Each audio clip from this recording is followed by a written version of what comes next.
hear informative discussions, updates, and valuable perspective to ensure you never miss an update.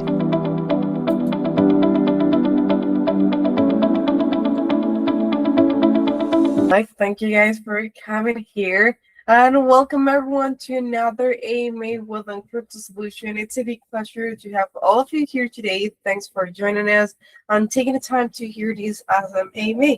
So today we're going to be discussing a part of the RWA market that could have a much deeper impact than simply putting existing assets on chain. It's a really deep topic, guys. So for the ones who are newbies, I would kindly advise you to check out a little bit about info of this awesome word. You know, what we've noticed that from the last years, most conversations around tokenization have focused on taking something that already exists, like in traditional finance, and creating an on-chain representation of it. So we've seen, at least for the experienced ones here, we've seen tokenized treasuries, funds, private credit products, and other financial assets gradually moving onto blockchain infrastructure. You know, the whole process is super interesting. So that has already created useful products, but it has mostly changed the way existing assets are distributed or accessed currently. So the underlying issuance process often remains inside of a traditional system, sometimes centralized, and a token is introduced later as another ownership or trading layer. And the discussion around tokenized IPOs is different because it starts kind of much earlier in the life cycle of an asset. So the idea is that a company could use tokenization infrastructure as part of the original securities issuance process, and then continue using that infrastructure for future offerings, ownership records, of course, settlement, and corporate actions. So that is why they require cooperation between Securities and Cantor Fitzgerald has attracted attention. So it suggests that actually tokenization could eventually become part of how companies raise capital, rather than just simply being added after an asset has already been issued. So the interesting question is not whether a share can have a token attached to it, actually. The real question for all of you guys is whether blockchain can improve the process behind securities, the securities issuance, and make some parts of the capital market more efficient. So to explore this, we are joined by Mr. Mike, head of AI and America at AetheriumX, and Andrew, head of business development at AetheriumX as well. Thank you so much, guys, for joining us here. I mean, it's a big pleasure, and welcome. Yeah, thank you for having me. I think this topic is important because it shows how the RWA conversation is moving beyond the actual product and into the financial infrastructure. Yeah, thanks for having us. I totally agree. Tokenization becomes much more meaningful when it begins to affect how an asset is issued and managed, rather than only changing the format in which it is traded. 100%. Thank you so much. And actually, let's begin with the basic distinction. We have already products that actually provide on-chain exposure to stock or funds. So I'm just wondering, what makes a tokenized IPO fundamentally different from other competitors? Thank you. So the difference is mainly about the tokenization and the process that we're talking about. So if a company already finished the IPO through the usual methods, and someone later is gonna make a new token that is representing the stock option, then the blockchain is mostly being used as a new layer for distribution. So this can be quite useful because it may create easier access to some of the ecosystem things that we have at AetheriumX. Longer trading hours or better integration with the on-chain applications. But it does not significantly change how the asset is being created or was created. So a tokenized IPO is more ambitious because blockchain infrastructure could become involved from the point of issuance. In that model, the digital ownership record is not added after the fact. It is part of the original structure of the security that is in place, right? So this is creating a lot of possibilities of using the same infrastructure throughout more of the asset's life cycle. Because as you know, every asset has a life cycle, different cycles, boom, bust cycles. It's quite complex.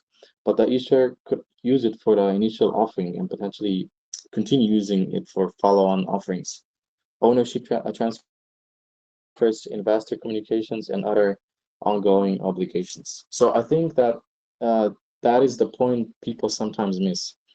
Tokenization is often discussed as if the token itself is the innovation, but the token is really only the part of the thing that users can see. So most of the complexity is still behind it, right? So a public offering involves the issuer, underwriters, legal advisors, custodians, exchanges, and settlement systems. So these parties are not unnecessary. They have their own performance functionalities that are essential to how the market gathers the confidence around the product, right? The problem is that the system does not always communicate with one another efficiently. So information has to be reconciled across multiple databases and institutions. So blockchain could give those participants a new way of being able to verify the ownership through the blockchain. That does not remove the need for professional institutions, but it can and might reduce some duplication and make the movement of an asset easier to follow. So basically, long story short, it's gonna make it easier for people to move the product from one place to another. The opportunity is not to replace the entire capital market with one smart contract. That's simply not realistic. The opportunity is to redesign parts of the process where separate systems create unnecessary friction. So that's basically the answer to your question. Thank you so much, Mr. Mike. So I actually have another question, which is directly for Mike and this opportunity. So does this distinction also change the business case for institutions? Yes, I think so, because institutions are much more interested in operational improvement than they are in tokenization as a concept, right? A financial institution is not going to change a mature process just because a blockchain version sounds more modern.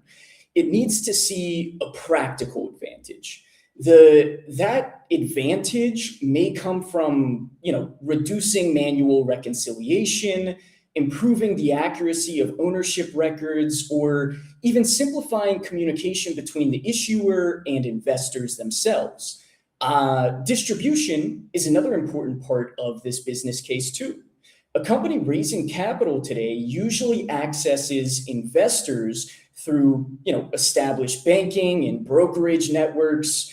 Tokenization could eventually create additional distribution channels, especially for international or digitally native investors as well. However, broader distribution does not automatically mean completely open access. And what I mean by that is a tokenized security is still security. So the issuer has to respect investor eligibility, jurisdictional restrictions, and disclosure requirements as well. The difference is that these rules could be managed more efficiently through digital infrastructure.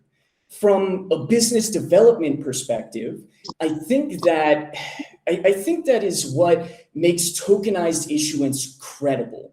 It is not based on, asking regulated institutions to abandon everything that they already know. It offers them a way to modernize certain parts of the process while keeping the legal and professional structures that they still ultimately need in this scenario. 100%. Thank you so much about that explanation, Mr. Andrew. Sure. And, there's another important topic here where, can actually tokenization really shorten the settlement and reduce the issuance costs? Because, both of them are often represented as the main benefits of blockchain, as we know, when we're talking about RWA. So can tokenized IPOs actually deliver those improvements, or is that still more like theoretical than practical? Yeah, I can start with that question. I think the potential is real, but it is important not to oversimplify it, right? Putting the security on a blockchain does not automatically remove every delay or cost.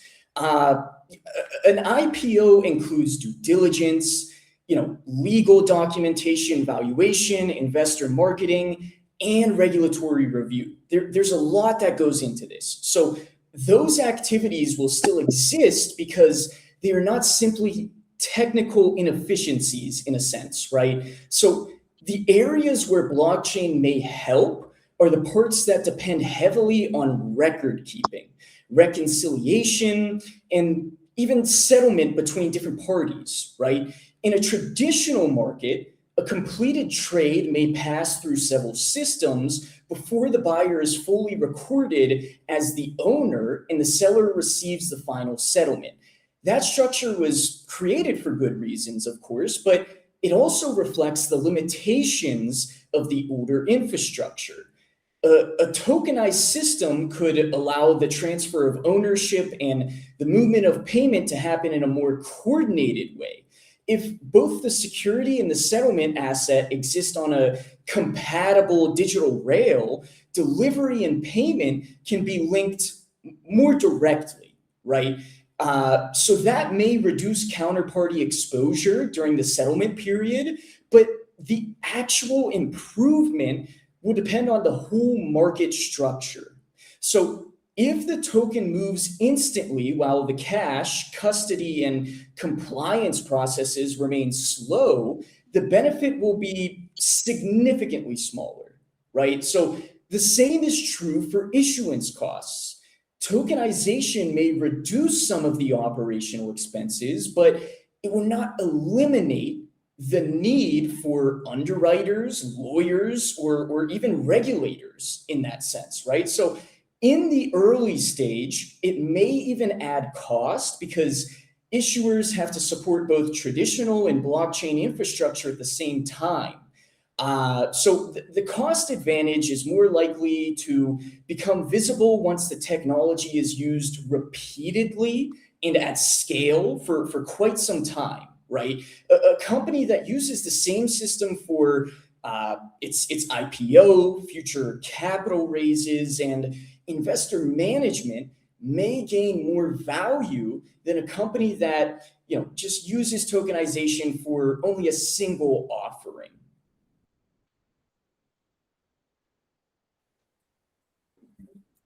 Beautiful. Let Thank you. me add something. Yeah, Let sure. me add something on top of yeah. Let me add something on top of that. I agree with most of the things. I mean, I have my own personal opinion on some of the things he mentioned, but I do agree that the settlement is a good example of why people need to distinguish between technical speed and institutional finality. So a blockchain can process a transfer pretty quickly, but the market still has to agree on what that transfer legally means. So if the ownership record on chain is recognized as authoritative and connected to the legal rights of the security, then faster settlement becomes more meaningful in the long run. So if the blockchain record is only a secondary representation and the legally recognized record still sits elsewhere, then the market still needs to reconcile between the two systems. So in that case, the tokenization may create another layer rather than just removing one, as he mentioned. So this is why the cooperation between established financial institutions and tokenization companies matters. But a lot of the people don't want to work with tokenization companies because, especially the banks, because it's gonna take away their business. So technology companies understand how to build on-chain infrastructure. So one example would be a Link. I'm pretty sure you know Link, right? while traditional institutions understand underwriting, regulation, and market operations. So neither side can solve the whole problem alone. So they do have to work together, but I don't think we're going to see that anytime soon because nobody wants to work with a competitor that is going to cause them to lose the job in the long run. So I also think the largest efficiency gains may come after the initial offering. So that is an IPO happens once, but the asset continues to exist for years. During that time, the company may pay dividends, communicate with shareholders, issue additional shares, or manage the voting rights. So if some of those processes can be connected to an accurate digital ownership record, the long-term benefit may be more important than the speed of the IPO itself. Well, the IPO can be a double-edged sword, to be honest. I'm pretty sure you saw what happened with SpaceX. A lot of people lost the money, right? It went all the way to like 220, I think, and now it's like 120. So that's what they call the retail liquidity. So depends, like you gotta be on the lookout for that. Beautiful. Thank you so much, Mr. Mike and Mr. Andrew, for both of your explanations. And, there's something that really catched my attention. You both mentioned the full life cycle of the security. So how could tokenization change ownership records and corporate actions after a company has completed the offering? So this is where the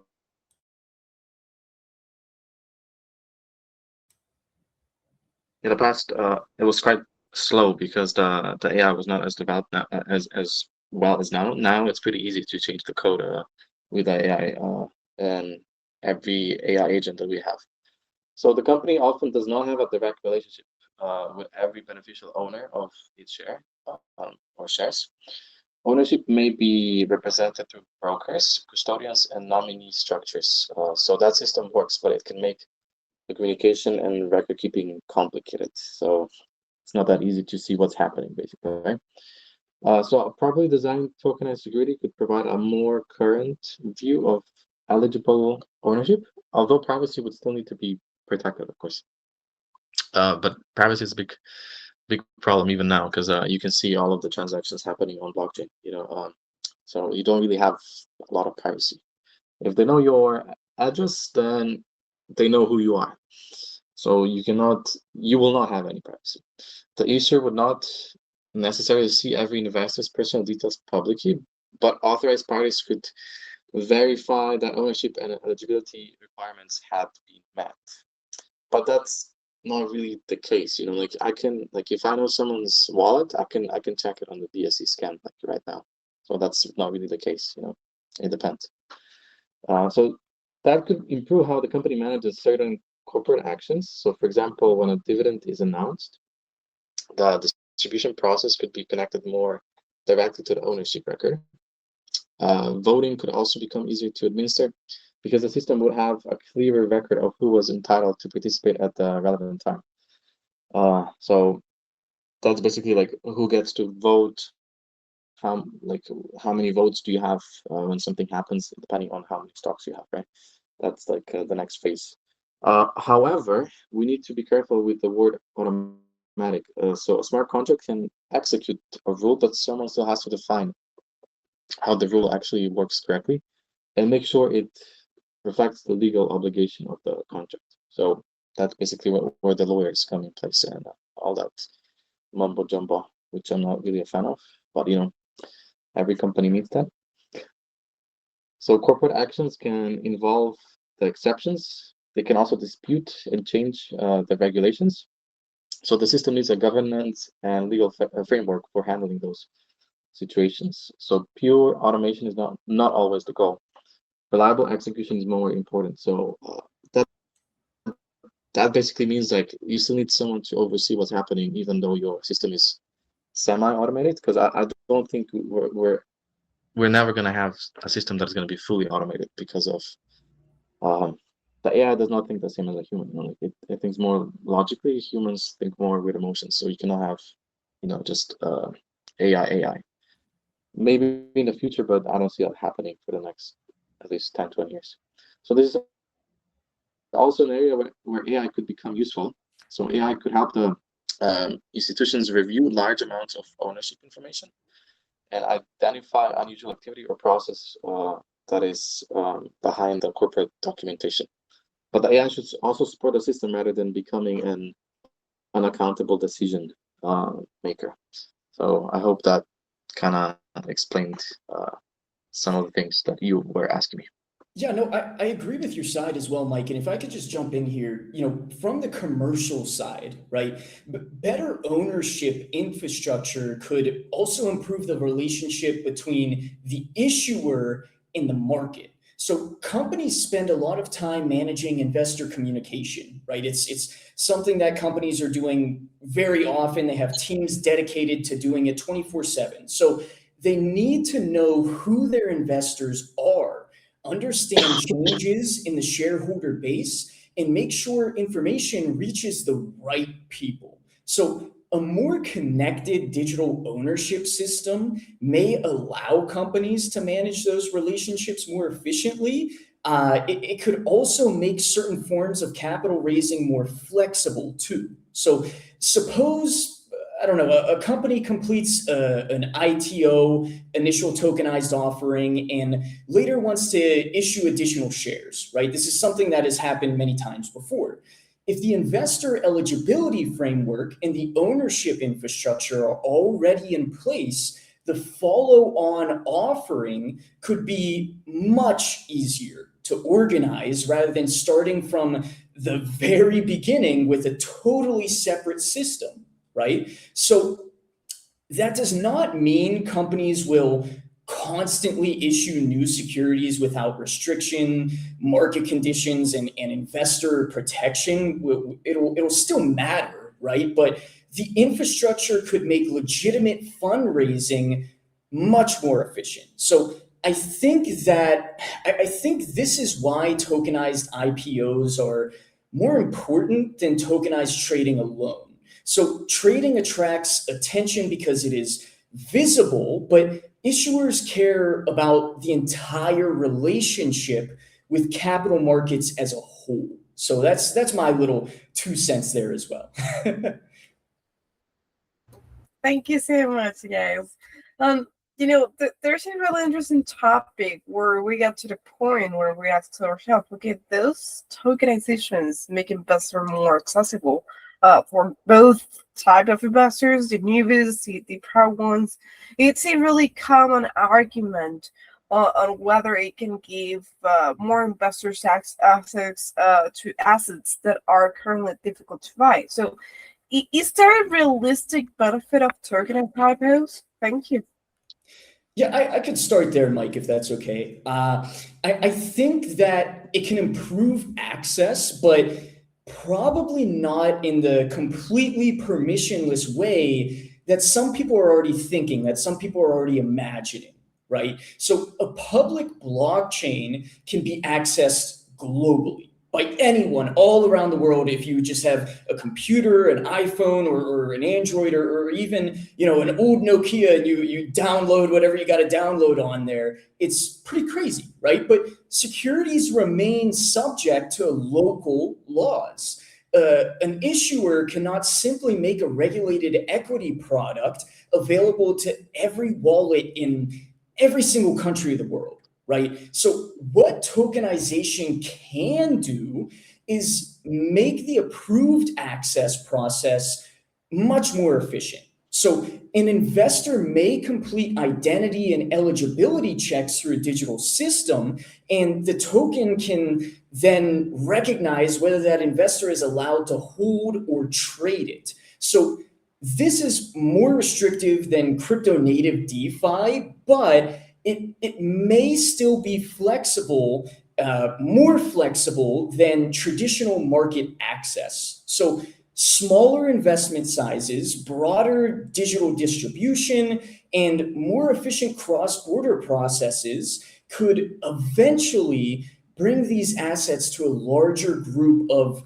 eligible investors, right? So there is also a user experience question whenever we start to dive very deep into this. So Web3 often assumes that putting something in a wallet makes it accessible, right? They think that it's very simple, very accessible, but most mainstream investors do not want to manage private keys, gas fees, and complicated network settings that comes with all of that. So for tokenized securities to reach a broad market, right, the blockchain infrastructure will probably need to become much less visible than it is today. So people may use regulated platforms or embedded wallets without thinking about which chain is handling the transaction. And that may sound less decentralized, but it is probably more realistic for financial products connected to legal ownership itself. So that's my opinion. Is there anything that you wanted to jump in on there, Mike? Yeah. I think I'm getting sick. I would like to add that access is not only drink some water. Let's go. It's okay. Yeah, good timing. Good thing we have it today, because tomorrow I'm Yeah. probably gonna get sick. Oh no. Take a couple more drinks of water, you'll be all right. Yeah, I would like to add that access is not only about whether someone is allowed to buy the actual asset. It is also about whether they can understand it and trust the system around the whole ecosystem. So a tokenized share may be technically available, but investors still need reliable information about the actual company and how the company operates. So the legal rights attached to the token and the liquidity of the market. So if there's no liquidity in the market, if the market is illiquid, then you cannot do anything pretty much. Like you can have a thing that can be it can have a lot of value, but if you cannot sell that thing, then it doesn't matter how valuable the thing might be. So tokenization can reduce some of the barriers. We actually had this discussion in what is it called, in Tokyo Team Summit. We had the same talk, and I didn't agree with the host. I mean, not the host. I think he's like the president of Bank of Italy or something. I didn't agree with him about some of the things. He's like more what is it called, TradFi, traditional finance, and DeFi is more of the thing that we go for. So the tokenization in that way can help reduce some of the barriers, but it's not going to solve the problem of the asset evaluation, as I just mentioned, right? So in fact, easier access is going to make the investor education even more important, because people may assume that a digital asset is simpler than the underlying security really is. So the best outcome is not unlimited access without context. It is a market where more people can participate through a process that is understandable and properly protected. So to explain this a bit further, it means like we need a proper system where you can sell and buy things, because if people have something like, you can have a Pokemon card. Pokemon cards are really popular nowadays. This can be valued at, like, I don't know, a couple of $1,000. But if you have no place to sell this, then like it's basically toilet paper value, right? You will not be able to sell this. So you need to find a place that can sell this. So tokenization is one of those things, and they also want to have tokenization of like the asset, which will basically be like a share of the product. You do have some startup companies that have this for the paintings, right? But it's still like kind of like in the beginning phases of everything. So there's a lot of potential. That's what I'm saying. Thank you, Mr. Andrew and Mr. Mike. This actually brings us to the larger Web3 question at this point. So, if more securities are issued and managed through institutional infrastructure, does that actually strengthen DeFi, or does it risk DeFi into another distribution channel for Wall Street? Thank you. I'm gonna go first. So I think both outcomes are definitely possible, and the result will depend on how these assets are integrated as we speak. So DeFi has spent years building systems for trading, lending, and collateral management. So most of that activity has been based on crypto native assets, tokenized securities. They can also give those systems access to a much wider range of assets and yield sources. So let me give you a number. Like I think tokenized assets now are just probably like in the range of 100 billion, if even. So in the next couple of years, they predict like it's going to be a couple of trillion at least, because they wanna have gold as a tokenized asset. A lot of people are against it, but that'll be a it would bring a lot of flow of money, because it'll be much easier to sell basically. So that could make the DeFi more useful. So instead of the capital moving mainly just between speculative tokens, on-chain markets could eventually include those regulated funds. So basically, even crypto. Right? This is mainly for crypto usually mentioned, but they do want to have some of the RWA assets like paintings, gold, precious metals. Those are quite popular, and even real estate would be part of that in the future.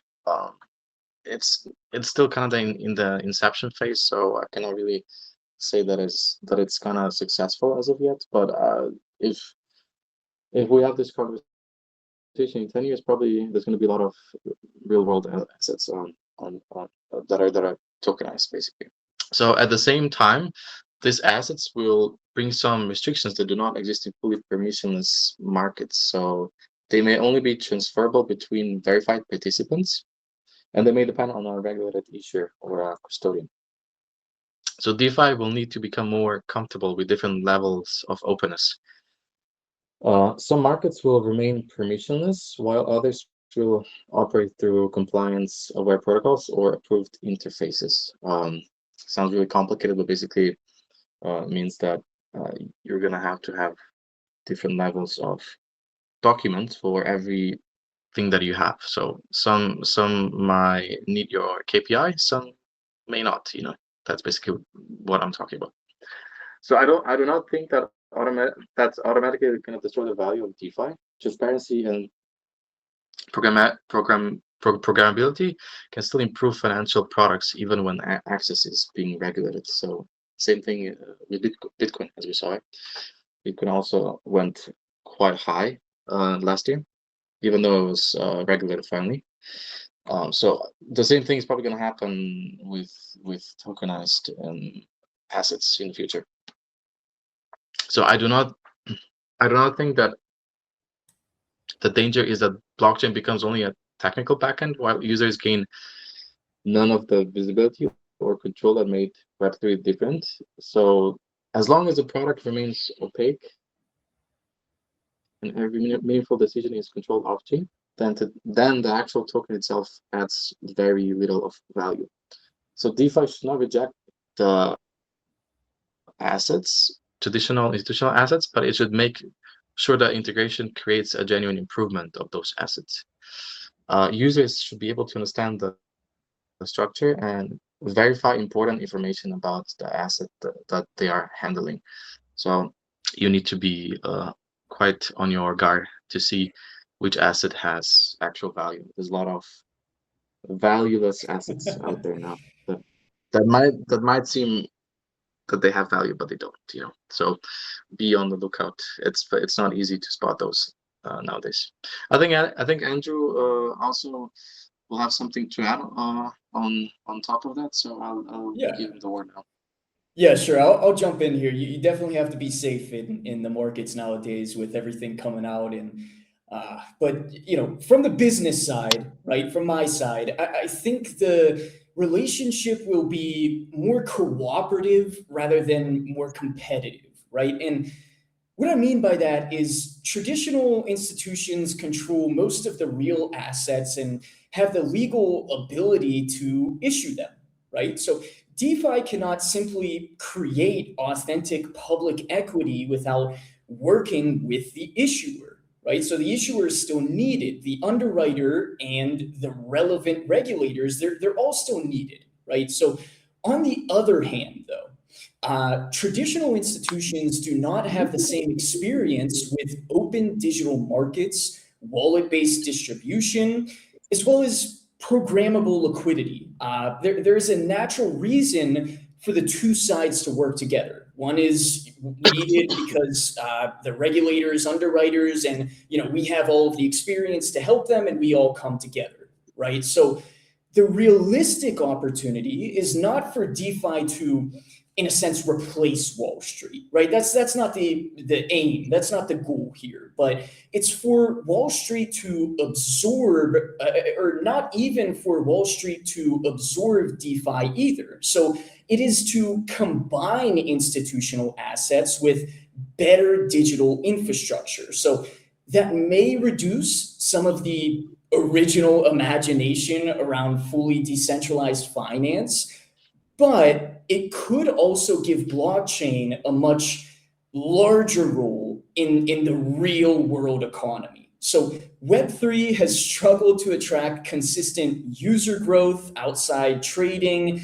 and even speculation, but tokenized financial assets may create another reason for people and generally the institutions with very large amounts of money to use the on-chain infrastructure. And as the institutions start to come in, the on-chain infrastructure not only gains new users, new institutions, more credibility, but it starts to gain more volume. It starts to gain more eyes. It starts to gain more attention.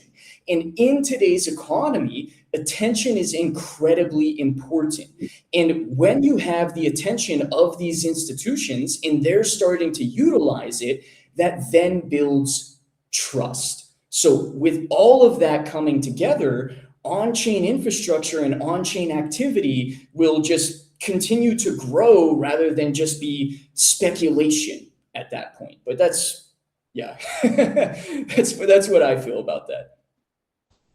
Thank you so much, Andrew and Mike. And I actually have a question for Mike. Head of AI in America, how do you see AI fit into this market as a tokenization becomes more complex every day? That's a good question. I'll try to do my best.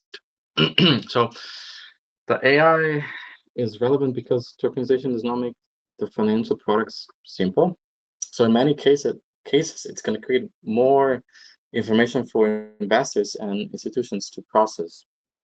So a tokenized security may include on-chain data, legal documentation, issuer disclosures, and restrictions related to the holder or jurisdiction. So understanding the complete product can be difficult, particularly when tokenized securities begin interacting with DeFi applications. So AI, you can use AI to explain like you are a toddler, basically, because this sounds complex. So I do understand like your average Joe is not going to understand this mumbo jumbo that is put together. It's like when someone shows me a music piece, I don't know how to play the piano, So, but like if I read this, like it's easy for me. A lot of people have problems, So the AI will be able to summarize the documents, even for like the different things that we have already, right? And it's going to be able to compare the products. So, for example, you can use the ChatGPT, right, to compare two different things in a chart, which is really useful. We didn't have that a couple of years ago, right? So now, like you can ask ChatGPT compare these two, like which one's better, and it's going to give you like full detailed breakdown, which in the past, like in just 3 years ago, I think ChatGPT has been out for like 3 years, right? Yeah, roughly 2.5, 3 years. 4 years, yeah. Yeah. So I remember when this came out, I was like, wow, this is insane. This is gonna change so many things. Because like when I did like comparison, like you gotta make your own chart, and it was like a whole day task, right? Now 5 seconds, compare, done. So it made everything much simpler, not just like for me as an individual, but like for for the institutions, like when they compare the product and when they invest in things. So, the important point is that AI should make the system more understandable, which is the whole point of this, right?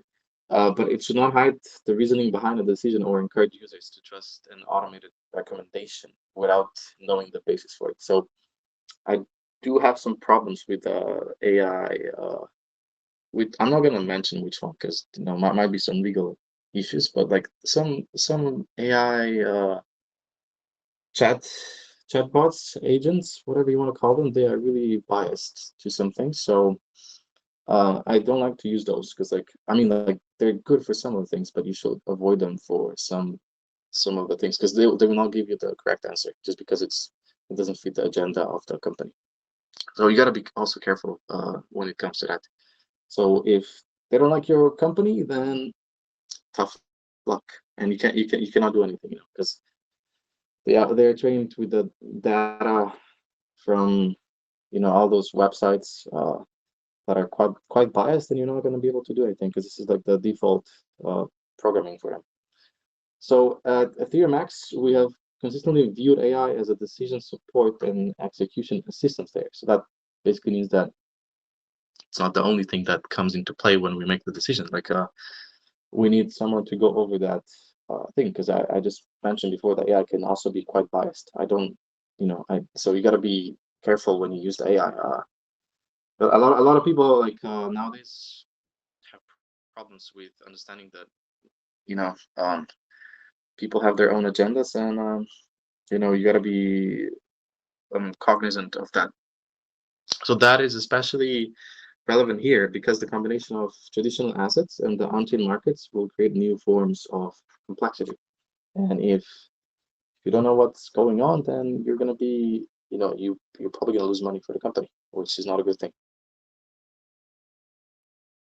And you're also going to lose money as an individual if you invest in things. So imagine you're the investor looking at several tokenized funds or securities, right? The headline yield or price will not be enough. So the investor may need to understand the issuer, liquidity conditions, redemption process, and the legal structure behind the whole thing. So AI can bring the information together in a more usable form, more transparent, and you can also monitor how an asset is being used as a collateral or how liquidity changes across the market as things happen with the wars and everything. So the goal is not to let an AI agent freely trade regulated securities without accountability.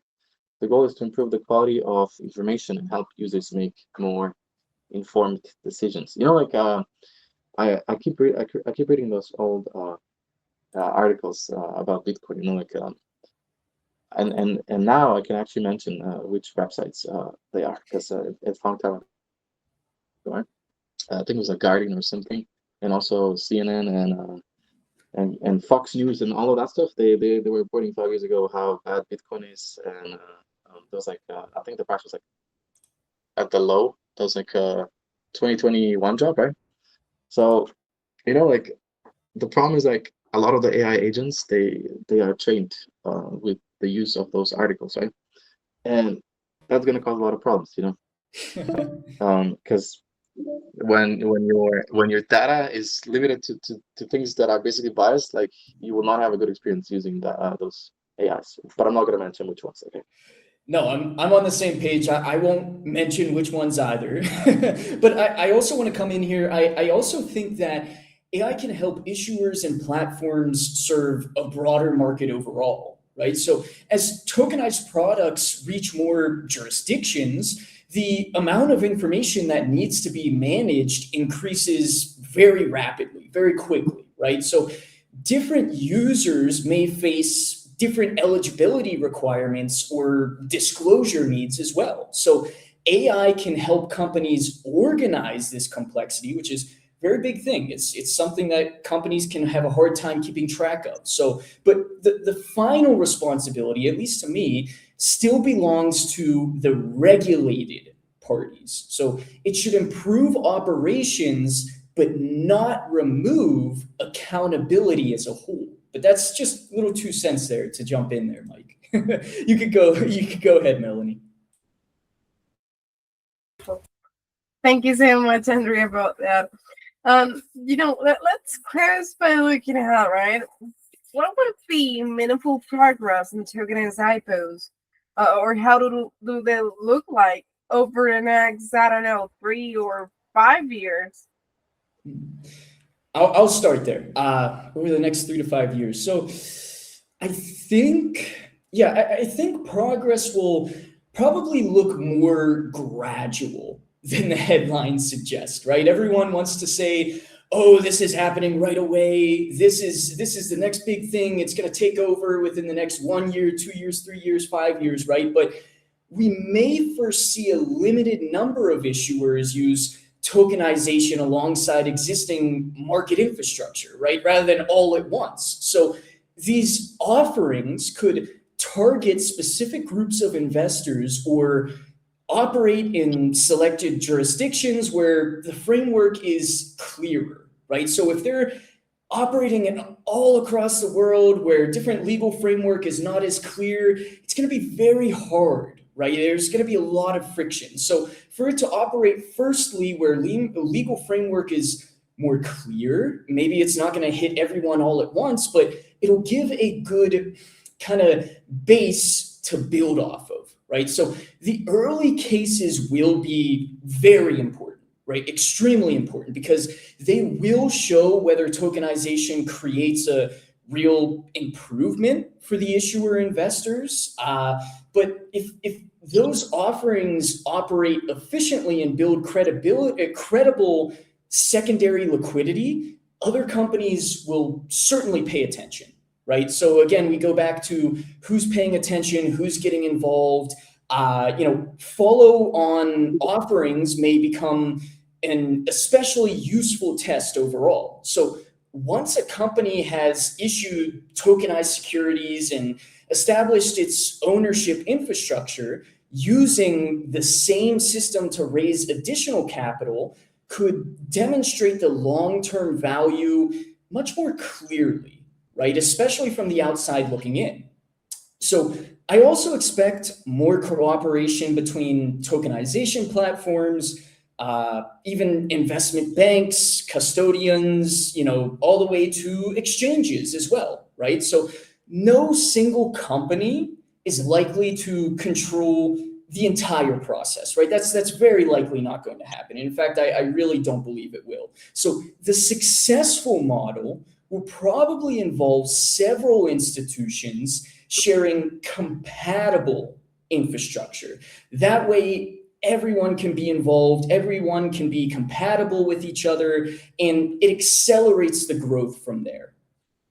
What do you think, Mike? Yeah, I agree with your point. I'm not going to take too long because we're running out of time.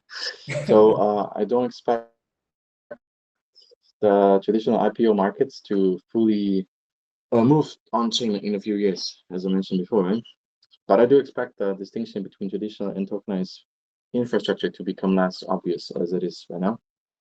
So it's going to be more intertwined than what we have now. Some parts of the process may use the blockchain while the investor still interacts with a platform that is more familiar to them, right?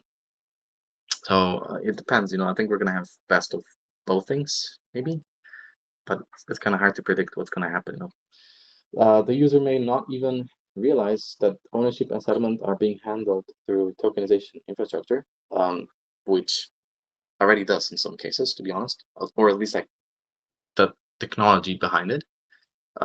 Link does that. They cooperated with some of the banks, so they already use this technology, but I would not say like it's fully implemented yet as of now. That would kind of signal that something is being moved along. So that's first sign of maturity. Technology becomes more important when people can use it without constantly thinking about it. It's like going to the bank, right? And you can access your money, kind of like that. At the beginning, people would, I was not alive back then, but I'm pretty sure like it was quite a novelty, same as ChatGPT and everything that we have now. But I'm sure like in 10 years, people are going to think about it as much as now.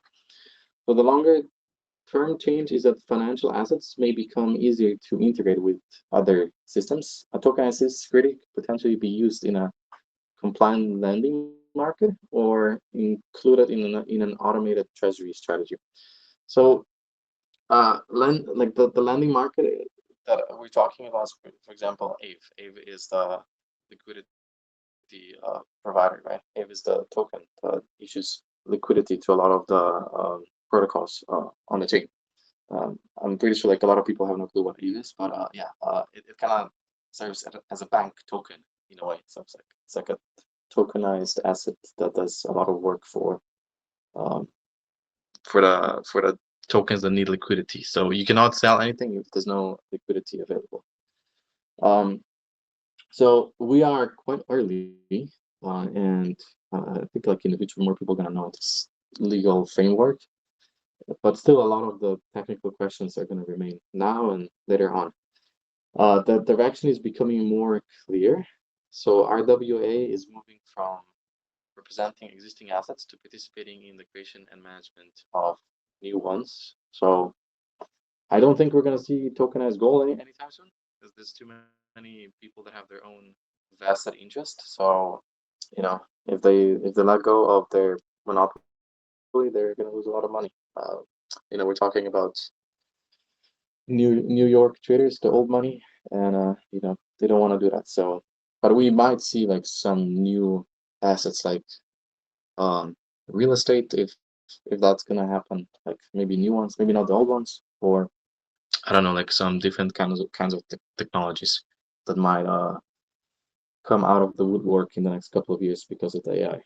So there's a lot of more significant development than simply putting another asset on the blockchain. There's a lot of potential in the next 10 years. You know,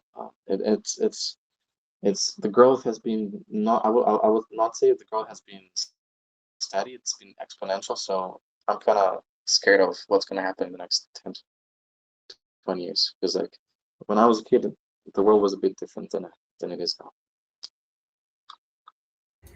Awesome. Thank you so much, Mr. Mike and Andrew, for the whole explanation. This is actually a good point to end on. I mean, I really loved the discussion. Oh, I'm sorry. Give me 1 second. I really loved the whole discussion. And, you know, the next phase of RWA may not be defined by how many traditional assets receive a token wrapped within its custom. It will be defined by what a blockchain becomes useful during the original issuance process and actually remains part of the asset throughout its life cycle. And by the other side, for the ones, just to give you a real quick summary for the ones who are tuning in right now, tokenized IPOs could improve settlement, the ownership records, and the way companies interact with investors. But the technology alone will not be enough. You know, progress will depend on cooperation between issuers, the financial institutions, like Mr. Mike mentioned, regulators. Of course, we have this issue everywhere in every kind of country. Each country is an individual. Each country has, let's say, its own rules. And we're also having Web3 infrastructure providers to give us the RWA tag. So the most realistic outcome is not a blockchain replaces the capital markets that we already have, but you know, it is that part of those markets that are gradually moving into more programmable and transparent infrastructure.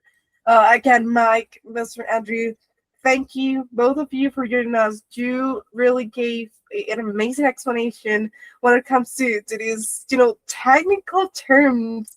It's a technology that people are not used to. Actually, we don't see projects that include this type of tech every day. So congratulations on that part, and also for making it as easier as possible for people, I mean the investors, to understand. I don't know if you have any closing remarks before we actually leave. Thank you. Yeah, thank you for having us. I had a great time explaining some of the concepts. Now you can watch the meeting again, and you can use the AI to explain some of the things we said, because it's quite a lot of technicality. So I apologize for that. It's complex, I understand, but you know, I cannot help the technicalities behind it. Hopefully next time we can make it more down to earth, so the basic average Joe can understand.